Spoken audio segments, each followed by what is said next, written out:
Բարև ձեզ, այսօր մեր տաղավարում է Մայր Հայաստան կուսակցության վարչության անդամ քաղաքագետ Ստեփան Դանելյանը։ Պարոն Դանելյան, բարև ձեզ, շնորհակալ եմ մեր հրավերը ընդունելու համար։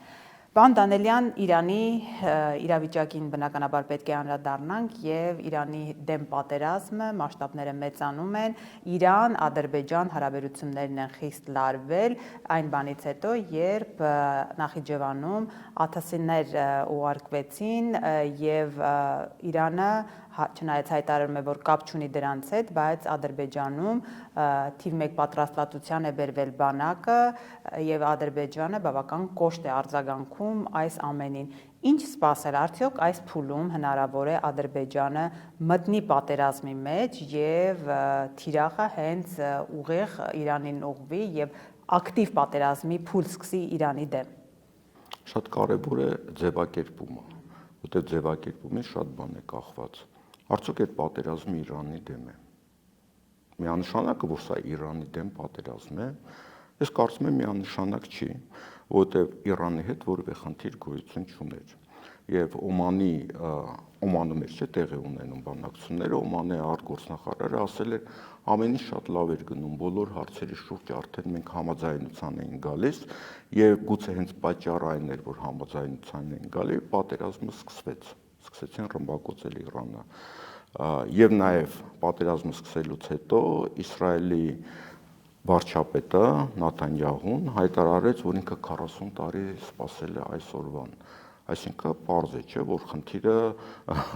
միջուկային ծրագիրի չէ։ 40 տարի ծրագրում կար, որ Իրանը պետք է ռմբակոծվի եւ փլուզվի որպես երկիր, եւ նաեւ վաղուց հայտնի է, որ 7 երկիր էր դրված, հայտարարված էր դեռևս շատ վաղուց, 7-րդ երկիրը Իրանն էր։ Դա Իրաքն էր, Սիրիան եւ այլն եւ այլն։ Այսինքն ծրագիրը դա էր։ Հիմա եթե այս տրամաբանությամբ ենք մենք մոտենում հարցին, ապա արդյոք խնդիրը Իրանն էր եւ արդյոք սա Իսրայելի հարցն է, Միացյալ Նահանգների հարցն է, այս ամեն ինչի ես որ ասում եմ, նրա համար եմ ասում, որ փորձեն գալ ձեր հարցի պատասխանին։ Տարբերակները շատ են, սկսած նրանից, որ ստեղ միանգամից տարբեր ուժեր են գործում եւ տարբեր նպատակներով, հա։ Միանշանակ չի, որ Արևմուտքը միասնական է, միանշանակ չի, որ ենթադրենք Միացյալ Նահանգները եւ Բրիտանիան ունեն նույն նպատակը եւ տարբեր խաղեր չեն խաղում։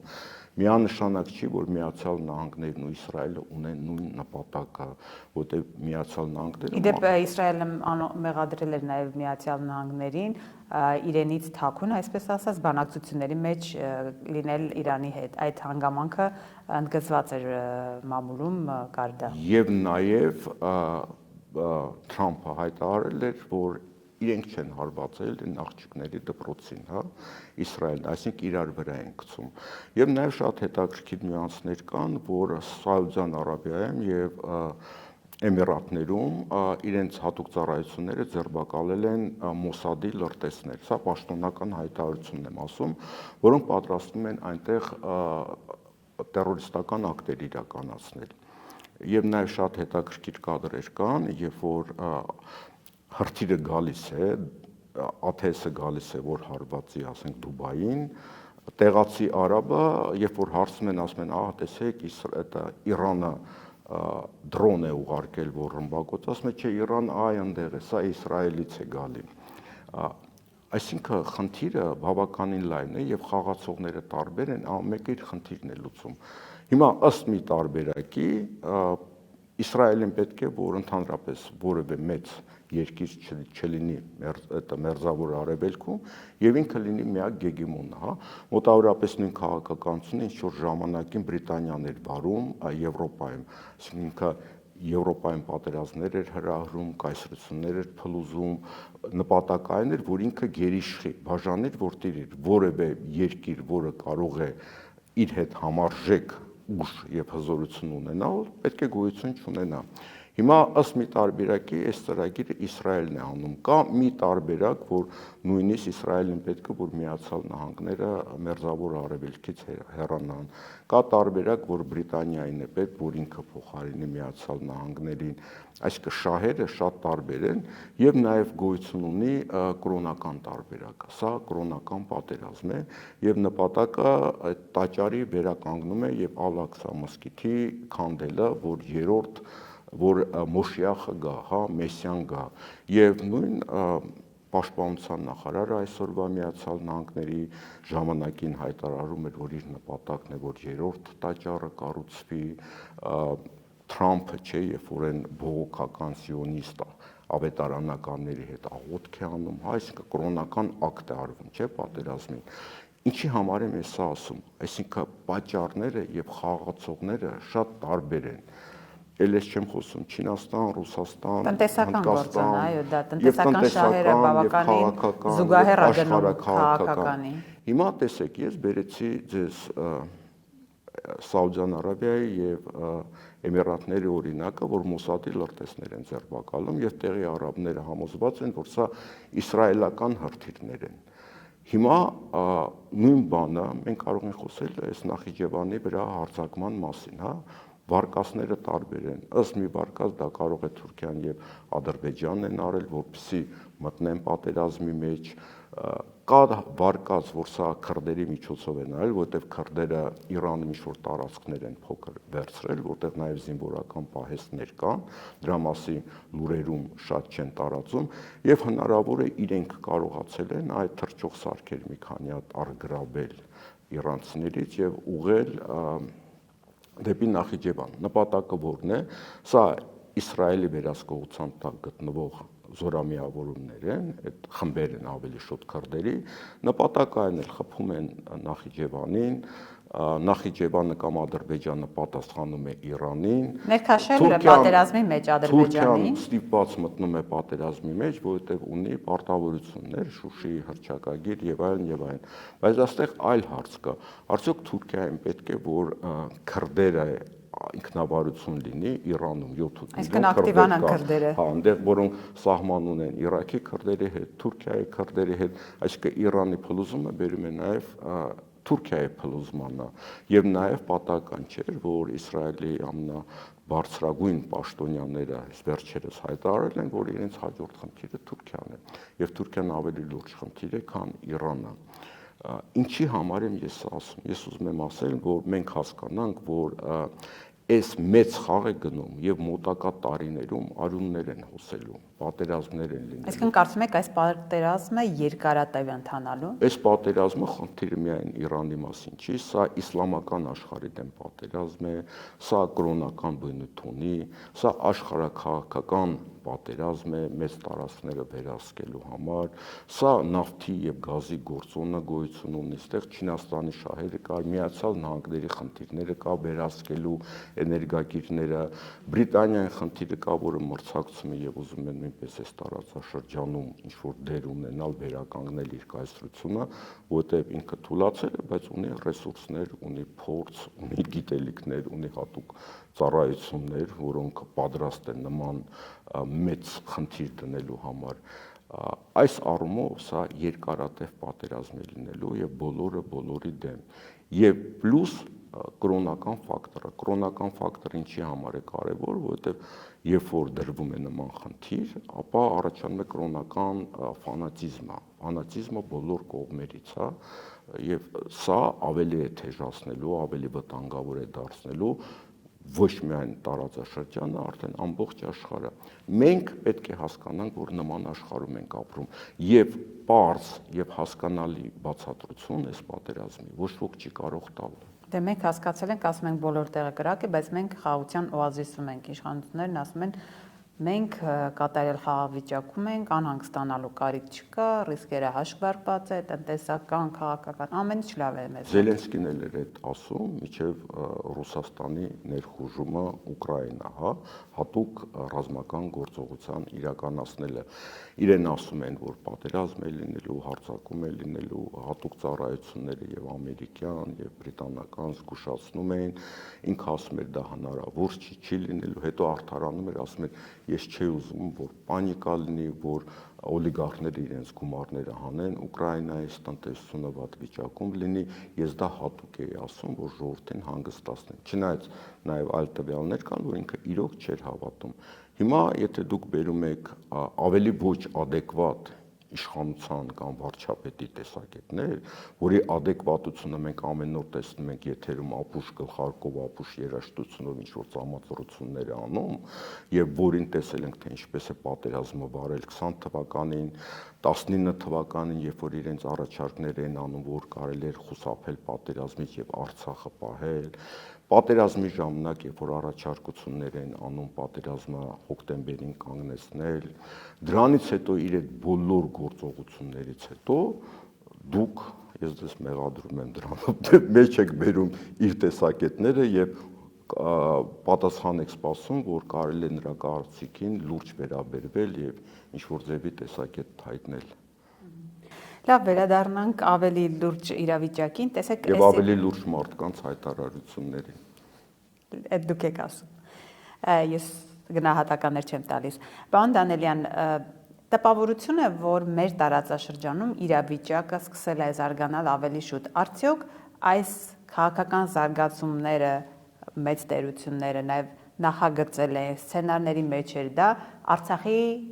պատերազմից սկսած, այսինքն արդյոք տարածաշրջանում զարգացումների սկիզբը հենց արցախյան պատերազմն էր։ Արցախյան պատերազմով սկսվեց այս ամբողջ դեստաբիլիզացիան, որտեղ Արցախում կիրառեցին այդ նույն տեխնոլոգիան, որը հետագայում կիրառեցին Գազայում, այսինքն բնակչությանը շրջափակում են, առաջին ռեժիստրության ապրանքներից զրկում են, նույնիսկ ջուր, հոսանք, գազ եւ ավառելիք եւ այլն, եւ իմի իրավիճակ են ստեղծում, որ բնակչությունը դուրս գա։ Արցախում դա ստացվեց եւ նաեւ Արցախի բնակչությունը դուրս գալու տեղ ուներ։ Հայաստան կարող էր գալ։ Այդ նույն մեխանիզմը Գազայում չստացվեց։ Հետո կներեք, տեսեք, այս իրավիճակը մեզ թույլ է տալիս արդեն ենթադրել, որ երբ որ կար հայկական Արցախ, դա վահան էր ոչ միայն Հայաստանի համար, այլ նույն Իրանի համար։ Հիմա խնդիրը է նաև Իրանի համար, երբ որ Արցախը հայկական չի, մենք տեսնում ենք Ադրբեջանի հետ կապած այս ամեն ինչը, ու նաև եզրահանգում ենք, որ հայկական Արցախի պարագայում գուցե այս սահմանային այդ հատվածը այլ իրավիճակում լիներ։ Արցախը առաջերտին վահան էր Հայաստանի համար, բնականաբար վահան էր Իրանի համար եւ բնականաբար ազգային անվտանգության կարևորագույն խնդիր էր Ռուսաստանի համար։ Հիմա Ռուսաստանը կարող է լքել ամբողջ հարավային Կովկասը եւ գուցե ապագայում նաեւ հյուսիսային Կովկասը, իսկ ապագայում նաեւ այլ տարածքներ, հա։ Նույն Չինաստանը, որը մեզանից հեռու է գտնվում, կարող է կորցնել իր հնարավոր կոմունիկացիաները, հա, 1, 2, 3 կոմունիկացիա, որը փորձում է կառուցել։ Այսինքն ազդեցությունը շատ մեծ է, բայց ես չեմ կարծում, որ հենց Արցախի պատերազմով այդ ամեն ինչը սկսվեց, որտեղ ամեն ինչը շատ վաղուց էր նախագծված։ Դրանից էլ առաջ։ Դեռևս 90-ական թվականներին հիշում եք Գոբլի այդ առաջարկը, որ տարածքներ փոխանակվեն եւ այլն։ Դրանից հետո այդ բոլոր բանակցությունների ժամանակ այդ ճանապարհի հարցը դրված էր։ Հիշենք 18 թվականին, որ Միացյալ Նահանգների Բոլտոնի ազգային անվտանգության խորհրդականի նախագահի Բոլտոնի հայտարարությունը տարածքների ազատման մասին եւ այլն։ Այսինքն սա դեռևս, եթե ավելի խորանանք, դա եւս Աթաթուրքի ծրագրերն էին։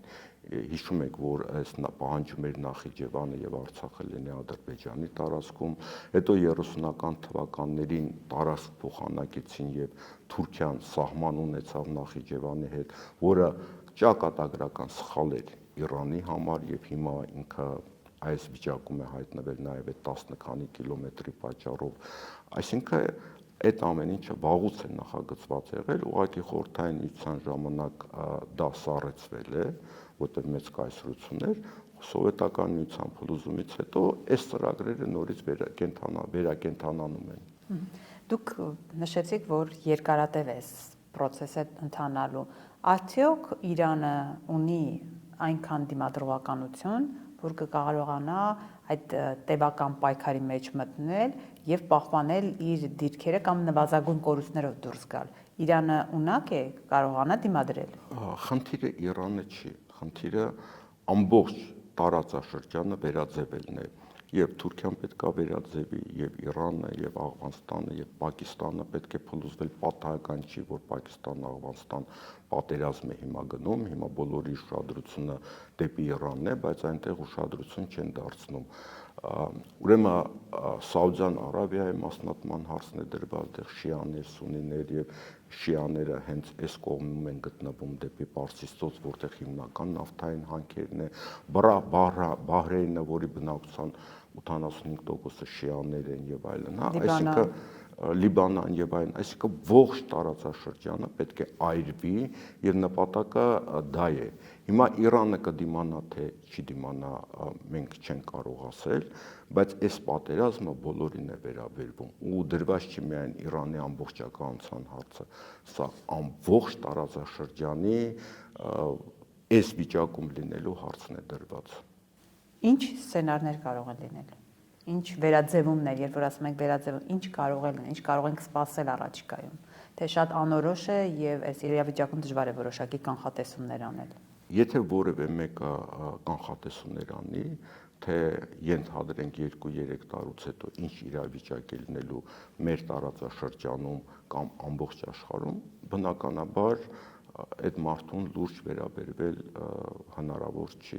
ոչ մի իրեն հարգող մարդ չի կարող կանխատեսումներ անել, այլ բան է, որ փորձել հասկանալ ինչ գործընթաց է գնում, այդ գործընթացի ետևում ինչ ուժեր են կանգնած, այդ ուժերը ինչ ծրագրեր ունեն եւ միմյանց հետ ինչ հակասություններ ունեն եւ ինչ սցենարներ են իրենք գծում, այդ դրա մասին մենք կարող ենք խոսել։ Դուք նշեցիք ձեր խոսքում, պարոն Դանելյան, որ հնարավոր է Միացյալ Նահանգները եւ Իսրայելը տարբեր նպատակներ ունենան, միշտ չի որ համաձայն լինեն իրար հետ,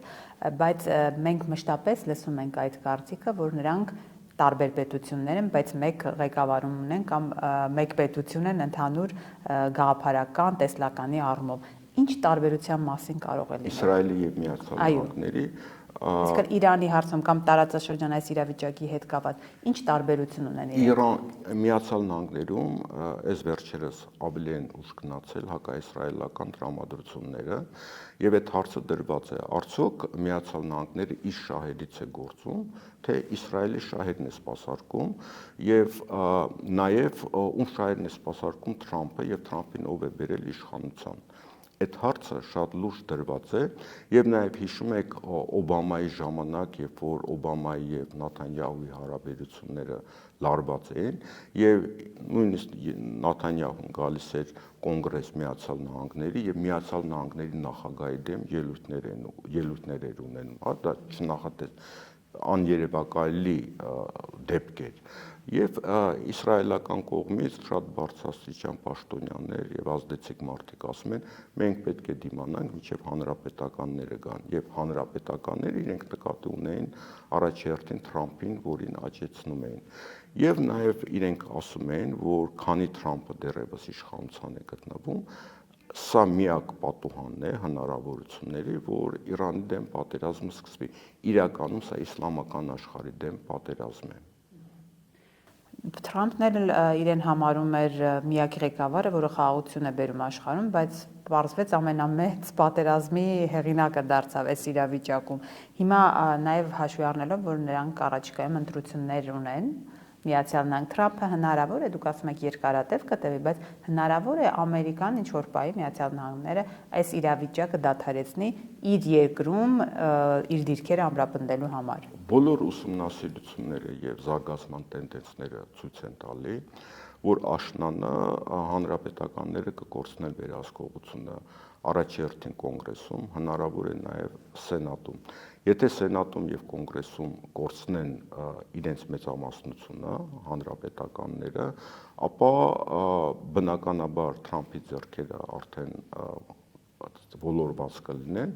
եւ գուցե բավականին ռեալ լինի իմպիչմենտի գործընթացը։ Նաև պետք է հաշվի առնենք, որ հանրապետականների մեջ կա ճեղքում եւ այդ մագա շարժումը արդեն մեծ մասը հասկացավ, որ Թրամփը դավաճանել է իրենց գաղափարները, իրենց նպատակները եւ դրա արդյունքները մենք աշնանը կտեսնենք։ Դրա համար Իսրայելի համար այդ հնարավորությունների պատուհան է գոնե միջև աշունը իրենց նպատակներին հասնել։ Իսկ իրենց նպատակներին ես կարծում եմ չեն հասնի, որովհետև նպատակը միայն Իրանին հաղթելը չի,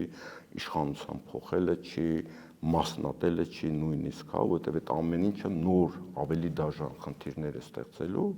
իրենց նպատակը, ինչպես մենք խոսեցինք, գուցե նաև կրոնականն է, այսինքն Մեսիայի գաղափարն է։ Սա մեր համար, մեր տրամաբանության առումով անհասկանալի է, մեզ լսողները մեզ կարող է սթափ մարդու տեղ չդնենք, հա, որ մենք սես թեմաներից ենք խոսում, բայց ցավոք սրտի այդ որոշում կայացնողները իրենք արդեն այդ տրամաբանության մեջ են, կրոնական տրամաբանության մեջ են։ Տեսեք, թե ինչ հարցազրույց է տալի Միացյալ Նահանգների դեսպանը Իսրայելում, հա, ինքը կրոնական քրիստոնեական սիոնիզմի գաղափարներից է խոսում։ Պաշտպանության նախարարը կամ պատերազմի նախարարը Միացյալ Նահանգների ինքը իր ելույթներում նույնպես խոսում է այդ երրորդ տաճարը կառուցելու մասին։ Նաթանյահուն եւ իր դաշնակիցները, որը կրոնական ծայրահեղականներ են, իրենց նպատակը դա է։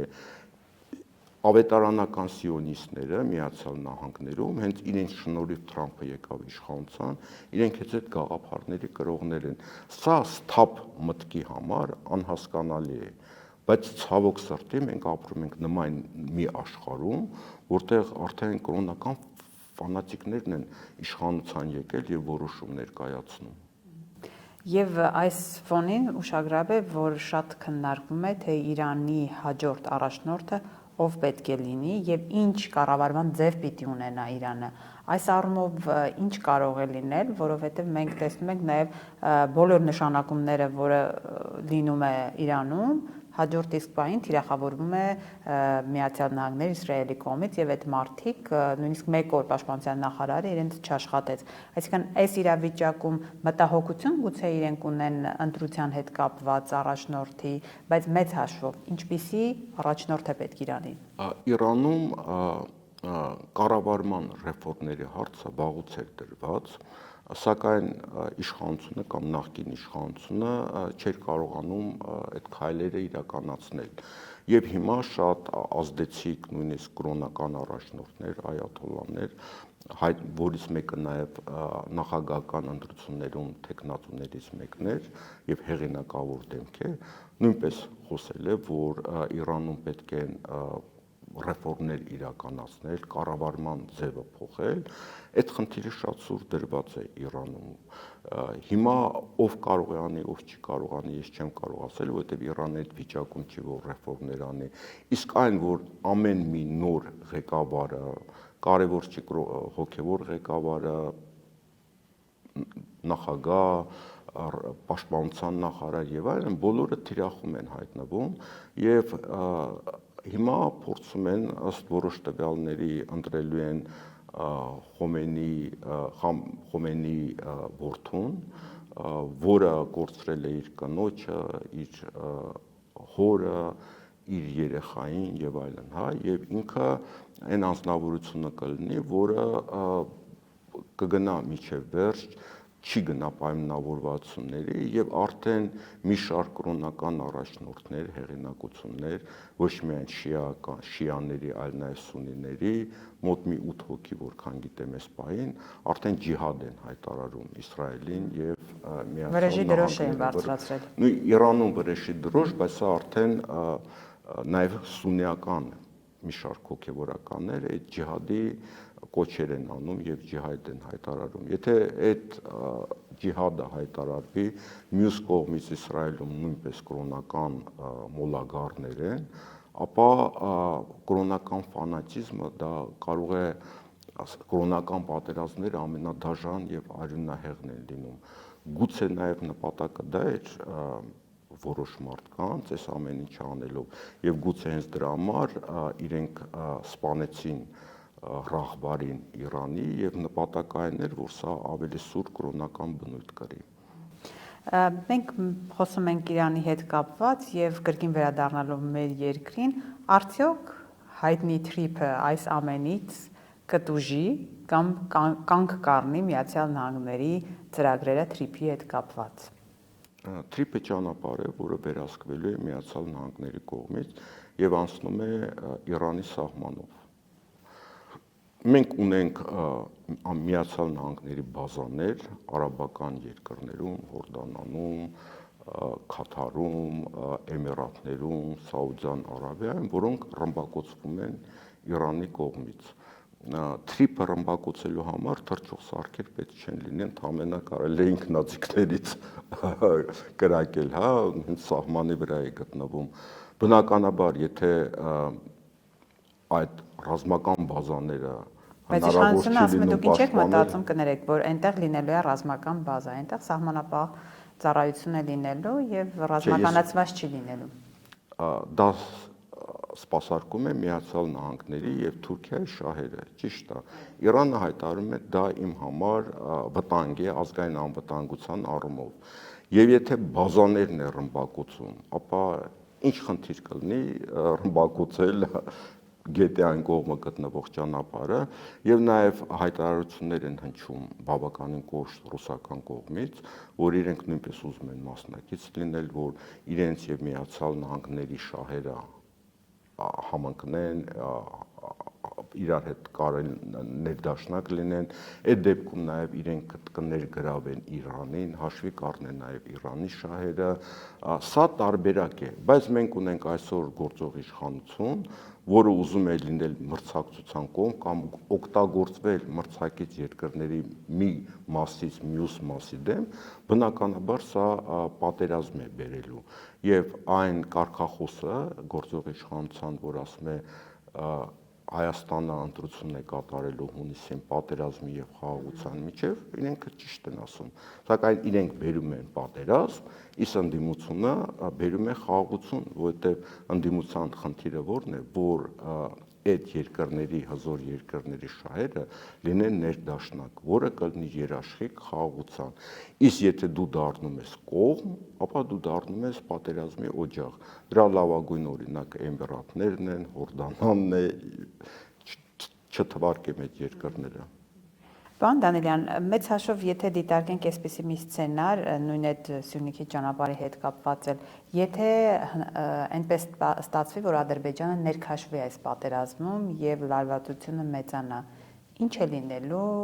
նույն մեր Սյունիքի հետ սահմանի հետ կապված եւ ընդհանրապես այս տարածաշրջանում մեր հետ կապված ինչ իրավիճակ կարող է ստեղծվել։ Եթե վարակույրի ետևում կանգնած ուժերին հաջողվի պատերազմի մեջ ներքաշել Ադրբեջանին եւ դա ներքաշելու այլ եղանակներ նույնպես կան։ Օրինակի համար Ուրմիայի շրջանում, որը Սյունիքից ներքևն է գտնվում, բնակեցված է քրդերով եւ ադրբեջանցիներով, որոնք իրար նկատմամբ շատ թշնամական են վերաբերվում եւ քրդական որոշ ջոկատներ են մտցրել, չէ, Միացյալ Նահանգների եւ Իսրայելի վերահսկողության տակ գտնվող։ Եթե այդ Ուրմիայի շրջանում լինեն բախումներ քրդերի եւ ադրբեջանցիների միջև, ապա ինչպես իրեն կպահեն Ադրբեջանը եւ Թուրքիան, կմիջամտեն թե չեն միջամտի։ Նայեք, ես չեմ ասում, որ հարձակում լինի Ադրբեջանի վրա, հրթիռակոծություն կամ հակառակը,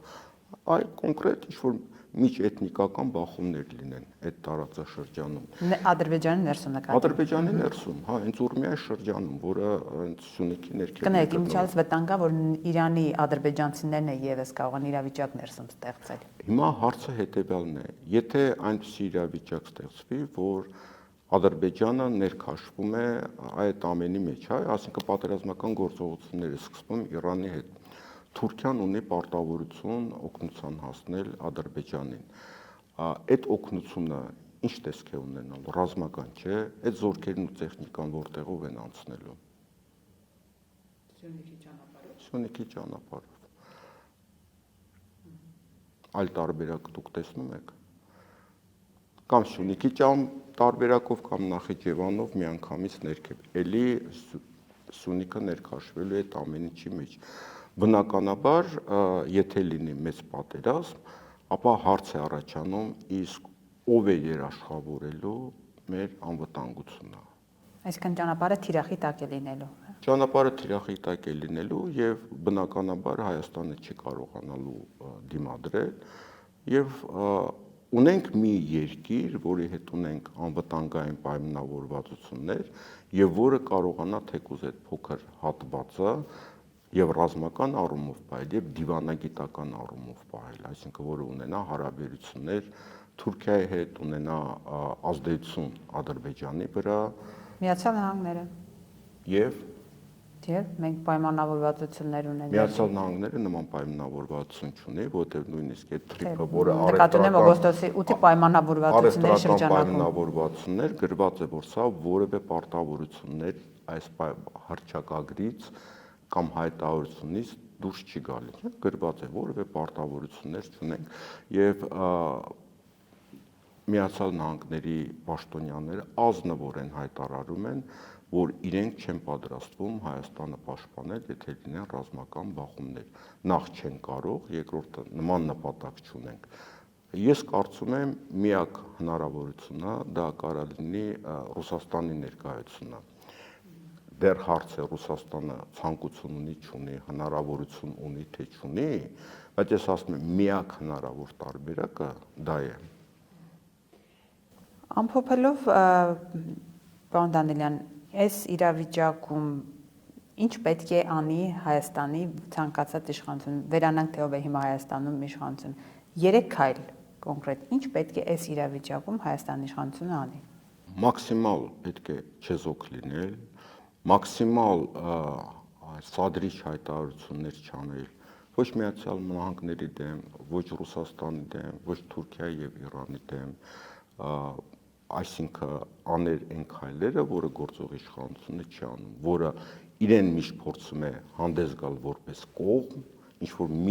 մյուսի դեմ, հա, սա ամենավտանգավոր քաղաքականությունն է, որը վարում է գործող իշխանությունը։ Այսինքն հնարավորինս չեզոք դիրքորոշում։ Հնարավորինս չեզոք դիրքորոշում եւ նույնպես այդ Թրամփի ուղուն եւ այլն բոլոր քայլերը պետք է անեն, որ դրան ներգրավեին նաեւ Ռուսաստանին եւ Իրանին եւ Միացյալ Նահանգների հետ համագործակցության դաշտ ստեղծեին։